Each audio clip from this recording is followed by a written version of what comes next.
রাধে রাধে বন্ধুরা, আশা করি আপনারা সবাই ভালো আছেন। এটা ছিল গত শনিবার। আমি সকালবেলা তাড়াতাড়ি করে, মার শরীরটা যেহেতু দুদিন ধরে খারাপ যাচ্ছিল, তো আমি ডাক্তারের ওখানে গিয়েছিলাম। গিয়ে ওরা বললো ব্লাড টেস্ট করতে হবে। তো ফেরার পথে আমি তো আর জানি না যে আমার জীবনে এত একটা অন্ধকার সময় আসবে। তো আমি এই গাছের দোকানটাতেই ফুল গাছ কিনবো, তো সেখানেই পাখিগুলো আছে, তো সেখান থেকে আমি আবার ভিডিও করলাম আর বলে আসলাম ব্লাড টেস্ট করতে আসবে। তো সেইভাবেই তারা আসছিল। আর বলতে ভুলে গেলাম, আমি ইন্ডিয়ার ওয়েস্ট বেঙ্গল থেকে ভূমিকা মীনাক্ষী বলছি। আর মার জন্য আমি ভীষণভাবে করি। প্লিজ ভিডিওটা আজকে আপনারা একটু মন দিয়ে শুনবেন আমার কথাগুলি, আমার কষ্টগুলি। আমি কাউকে বলতে পারছি না, কাউকে না। হ্যাঁ, তো আমি তো কোনো দিন কমতি রাখি না আমার মায়ের জন্য। আমি যদি বকাবকি করি আমার মাকে, সেটাও আমার মায়ের ভালোর জন্য বকাবকি করি। তাকে সময় মতো খাওয়ানো দাওয়ানো, সমস্ত কিছু করানোর জন্য, তাকে স্নান করানো, তাকে ওষুধ দেওয়ানো, সমস্ত কিছু। তো এইখানে চলছিল, মার ব্লাড নিয়ে গেল, তারপরে প্রেশার মাপতে আসবে। সমানে ফোন করে যাচ্ছি, আসছে না। মাকে এই যে দুধ ভাত বা দুধ মুড়ি কলা যাই হোক সব কিছুই খেতে দেওয়া, সেটা তো আপনারা জানেনই যে আমি কিভাবে করি। খালি ভিডিওতে আমার কথাগুলি শুনে আমাকে একটুখানি কমেন্ট করে জানাবেন যে আমি কি করব, আমাকে এইটুকু খালি জানাবেন। এদিকে প্রেশার মাপতে এসছে। আপনারা জানেন যে আমার শরীরটা খুব অসুস্থ, তবুও আমি কিন্তু করে যাচ্ছি। আমার একটুখানি জ্বর সর্দি কাশি হেনা তেনা এগুলো যাচ্ছে।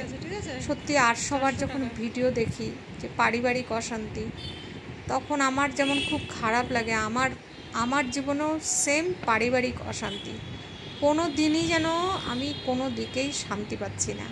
আর আমি জানি আমি যতদিন বাঁচবো আমার জীবনে এই অশান্তি থাকবে। ঠিক আছে, 132 70 আমারটাও একটু মাপ। 110 68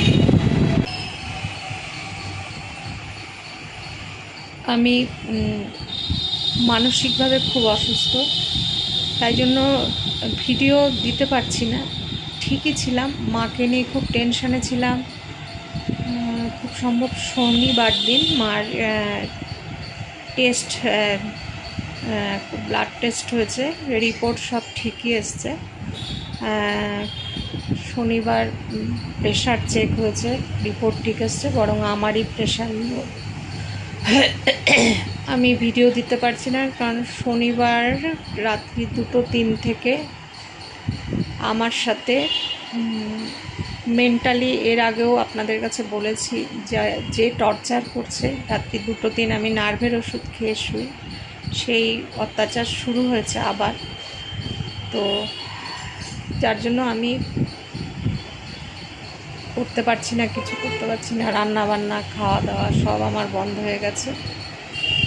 কালকে ষষ্ঠী, এর আগে পয়লা বৈশাখটা আমার নষ্ট হয়েছে। কালকে ষষ্ঠীর পুজো টুজো করবো, কিচ্ছু করতে পারিনি, কিচ্ছু না। সন্ধ্যাবেলায় গিয়ে খালি একটু ঠাকুরকে দিয়েছি, ব্যাস এইটুকুই।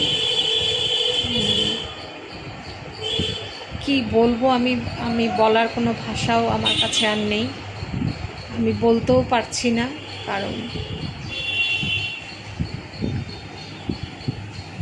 জল আমার মাথার উপর দিয়ে গড়িয়ে যাচ্ছে। বারবার করে বাড়িতে আসবে, অশান্তি করবে। আমি নার্ভের ওষুধ খেয়ে শুই, রাত্রি 2-3 ওদের ফোনই হয় এত রাত্রে। আমি তখন ভাবছি যে কোনো বিপদ ওদের হয়েছে কি না, সেই জন্যই ফোনটা ধরছিলাম, কিন্তু ধরাটাই আমার ভুল। আমার সম্পর্কে ওরা কেস করবে। কি কেস করবে না, আমি মার উপর অত্যাচার করি। তো আমি জানি না আমি মার উপর অত্যাচার করি কি না, সেটা আমি জানি না। তো যাই হোক, আপনাদের কাছে এতটুকু আমি বললাম। আমি আমার মাকে গতকালও বলেছি যে তুমি যদি মনে করো যে যাবে তাহলে যাও, কিন্তু মার পরিষ্কার কথা যে মা যাবে না ওর ওখানে। তাহলে কেন? আর ও প্রতিবারই আমার উপরে একটা ইলজামই লাগাচ্ছে যে আমি মাকে অত্যাচার করি, ওর বাড়ির অশান্তি, সেজন্য ও আমার এখানে আসবে। কিন্তু আমি তো এটা তো সব কিছুর একটা আইন আছে, নিয়ম কানুনও আছে। যেহেতু আমাকে ধাক্কাচ্ছে পুলিশ কেসের দিকে, সুতরাং আমিও তো আর ওকে বাড়িতে অ্যালাউ করব না।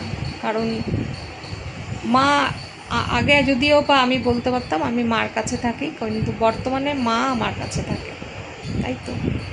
কারণ আমার বাড়ির এই বাড়িটার এগ্রিমেন্ট পেপারও আমার মেয়ের নামে। মেয়েই সমস্ত খরচপত্র সমস্ত কিছু চালায়। আমি মার জন্য আপ্রাণ করে যাচ্ছি, আমার গানের সাংস্কৃতিক সমস্ত দুনিয়ার ছেড়ে করে যাচ্ছি।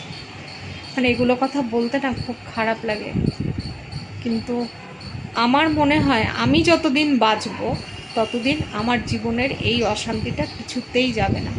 একদম ছোট্টবেলার থেকে আমার সাথে এই অশান্তি শুরু হয়েছে, আমার সংসার ভাঙা, সমস্ত কিছু পিছনে এরই হাত।